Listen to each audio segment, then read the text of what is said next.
সে তো দেখতেই পাচ্ছি যে কিরকম মানুষের বাঁধ ভাঙা জোয়ার। এই নরেন্দ্র মোদী, এই অমিত শাহ, ইভেন আমার বাংলাদেশের আসিফ নজরুল, জাহাঙ্গীর স্যার, এই যে স্বরাষ্ট্র উপদেষ্টা, এরাও দেখে যাক যে বাংলাদেশের আপামর জনতা যারা দেশকে ভালোবাসে তারা কিন্তু আজকের হাতির জানাজায় আসে নাই। তারা এদেশে কিন্তু এই দেশের স্বয়ং সম্পূর্ণতা, এদেশের স্বতন্ত্রতা, অখণ্ডতা বজায় রাখার জানাজায় এসেছে। আমরা বর্তমান তত্ত্বাবধায়ক সরকারের কাছে এই হত্যাকাণ্ডের সুস্থ তদন্ত এবং যারা ষড়যন্ত্রকারী তাদের দৃষ্টান্তমূলক শাস্তি এবং সত্য যাতে উদ্ঘাটিত হয় সে প্রত্যাশা করি।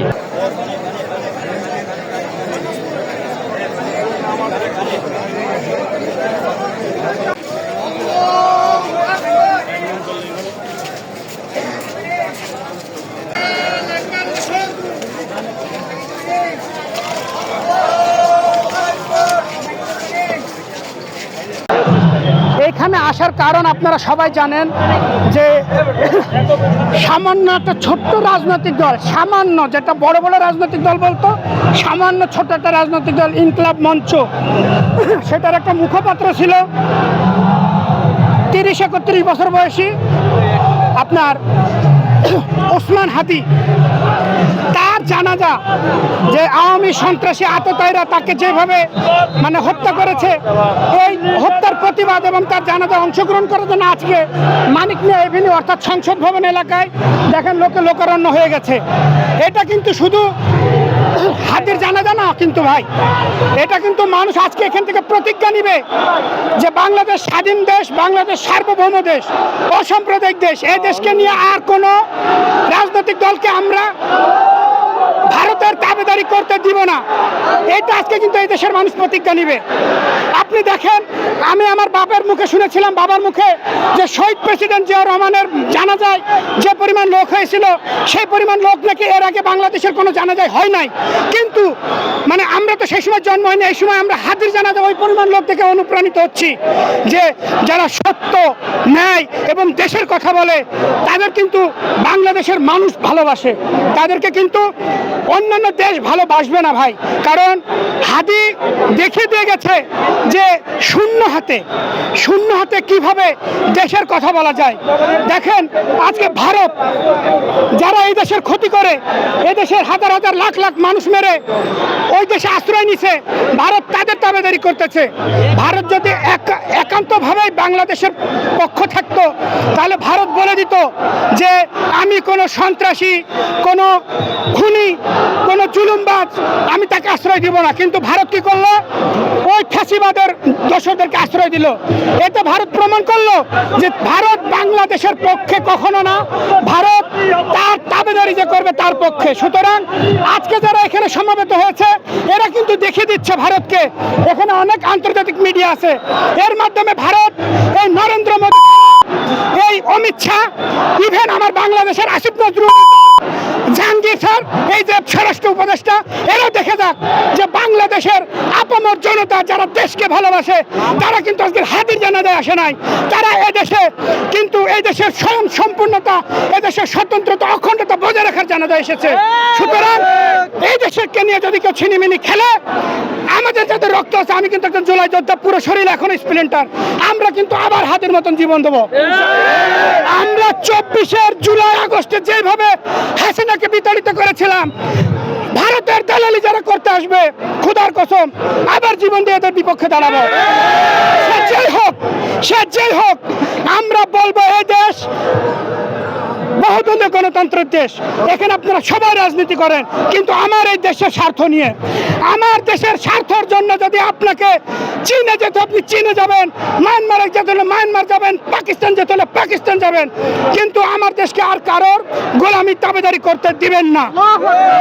আমার দেশ, আমার দেশ, আমার দেশ, সবার দেশ, বাংলাদেশ। হাদি হত্যা, হাদির খুনি বাইরে কেন, হাদির খুনি কিভাবে দেশের থেকে বাইরে গেল, এর জন্য যারা এই সব মন্ত্রণালয়ে জড়িত এদের সকলের পদত্যাগ চাই। বিদেশ যেতে গেলে যে ধরনের সহযোগিতা প্রয়োজন, বিমান হোক, যানবাহন হোক, যে কোনো ধরনের ভাবে হোক, সে তো এই দেশ থেকে বের হয়েছে। এই ধরনের সহযোগিতা যে সব মন্ত্রণালয়ের লোক করছে এদের সকলের বিচার চাই এবং সকলের পদত্যাগ চাই। এত পরিমাণে মানুষ আসলে আমার মনে হয় না বাংলাদেশের ইতিহাসে এত জানাজার মধ্যে এত পরিমাণে মানুষ এখানে যে পরিমাণে মানুষ আছে প্রচুর এক কথায় মানে পুরাই এটা বলার মতো না। বাংলাদেশের ইতিহাসে আমার মনে হয় সবচেয়ে বেশি জানাজায় অংশগ্রহণ করে লোকজন, ঠিক আছে। আসলে ভালোবাসার থেকে এটা, ভালোবাসা না থাকলে হয় না। উনি দেশের জন্য আত্মত্যাগ করছেন, আমাদের দেশকে নিরাপদে রাখার জন্য। আশা করি আমরা তার ইনসাফ দেশে প্রতিষ্ঠিত হবে এই আশা ব্যক্ত করতেছি। আর এইরকম জনতার দল কোথাও কখনো হয়নি বাংলাদেশের ইতিহাসে, কারণ হাদি ভাইও আর আসবে না, আর ওইরকম কেউ হবেও না। তো আমরা হাদি ভাইয়ের আত্মত্যাগের যে মেন ছিল ইনসাফ, এটা আমরা কায়েম করতে চাই।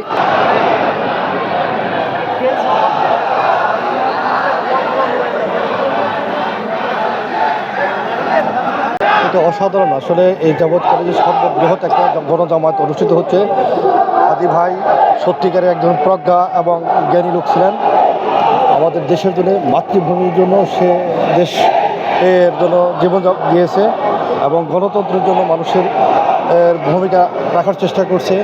অসাধারণ একজন লোক ছিলেন। এটা তো দেখতেই পাচ্ছি যে কীরকম মানুষের বাঁধ ভাঙা জোয়ার।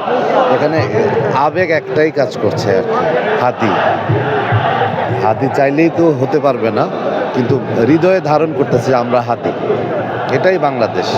এই যে সুষ্ঠু নিরপেক্ষ একটা তদন্ত, একদম কংক্রিট একটা মেসেজ যেন উঠে আসে যে যে একদম দোষী তারাই যেন শাস্তি পায়। হ্যাঁ, এখানে যেন কোনো পলিটিক্যাল কোনো হ্যারাসমেন্ট যেন না হয়।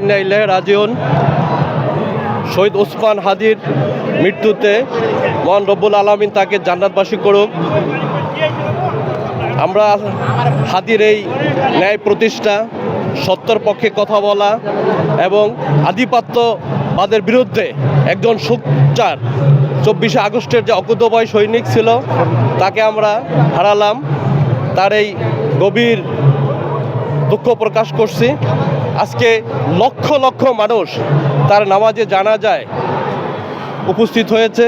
আমরা বর্তমান তত্ত্বাবধায়ক সরকারের কাছে এই হত্যাকাণ্ডের সুস্থ তদন্ত এবং যারা ষড়যন্ত্রকারী তাদের দৃষ্টান্তমূলক শাস্তি এবং সত্য যাতে উদ্ঘাটিত হয় সে প্রত্যাশা করি। Well done, side by side, free.